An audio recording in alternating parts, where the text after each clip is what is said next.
మీరు ఎప్పుడు అడగలేదా అండి సత్యనారాయణ బాబు గారిని, అంటే రేలంగి గారి అబ్బాయి గారిని, మీ ఫాదర్ తాతయ్య గారు యాక్ట్ చేస్తున్నారు సినిమాల్లో, మరి ఎందుకు మీరు కూడా చెయ్యొచ్చు కదా ఏమన్నా అని, ఇలా ఎవరు ఎప్పుడు ఏం అడగలేదా మీరు పిల్లలుగా?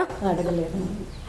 ఎందుకు, దాని బదులు మూవీసే కదా, అవి కూడా మూవీస్ అక్కడ ప్రొజెక్ట్ చేస్తున్నారు కదా, అట్లా ఆయనకి ప్యాషన్ అండి ఆ మూవీ థియేటర్ రన్ చేయడము, ఆ మూవీస్ని స్క్రీన్ వెనకాలే ఇంట్రెస్ట్ అనమాట.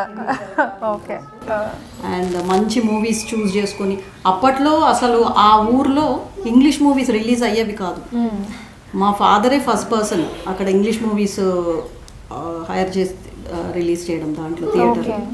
సో ఇంగ్లీష్ మూవీస్ ఈయన చూస్ చేసి రిలీజ్ చేసిన మూవీస్ చూడడానికి పక్కన చిన్న చిన్న విలేజెస్ నుంచి కూడా యూత్ చాలా మంది వచ్చేవాళ్ళు అనమాట, ఎడ్యుకేటెడ్ అనే అందరూ వచ్చేవాళ్ళు. మళ్ళీ అందరికీ అర్థం కావాలని చిన్న చిన్న పాంప్లెట్స్ వచ్చాయి తెలుగులో, బ్రీఫ్గా ఒక చిన్న story, this is the story of that movie, English movie కొంతమందికి అర్థం కాదని అట్లా అప్పట్లో పంచిపెట్టేవాళ్ళు కదా, అట్లా బండి వెళ్తా. అండ్ అది మోస్ట్లీ యాక్షన్ మూవీస్ని చూస్ చేసుకుని వాళ్ళకి ఏ మూవీస్ అయితే అర్థమవుతాయో అట్లా చూస్ చేసి మా ఫాదరు సెలెక్టివ్గా రిలీజ్ చేసేవారు అనమాట, మూవీస్ ఎగ్జిబిట్ చేసేవారు థియేటర్లో. థింక్ లవకుశ అనుకుంటాం, చాలా ఇంట్రెస్ట్ చూపించారు.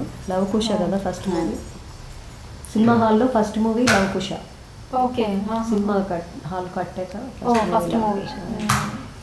చాలా మూవీస్ మంచిగా ఆడినాయి, ఆ సినిమా చాలా బాగా ఆడింది. లియో ఎంటర్టైన్మెంట్ ఈ ఛానల్ని ప్లీజ్ సబ్స్క్రైబ్ చేయండి, షేర్ చేయండి, లైక్ చేయండి. Please subscribe to Leo entertainment. Please subscribe to Leo Entertainment YouTube channel. Subscribe Leo Entertainment channel. Leo Entertainment. Please subscribe this channel. Please subscribe to Leo Entertainment. ఇలాంటి interesting videos కోసం తప్పకుండా మా ఛానల్ని subscribe చేయండి.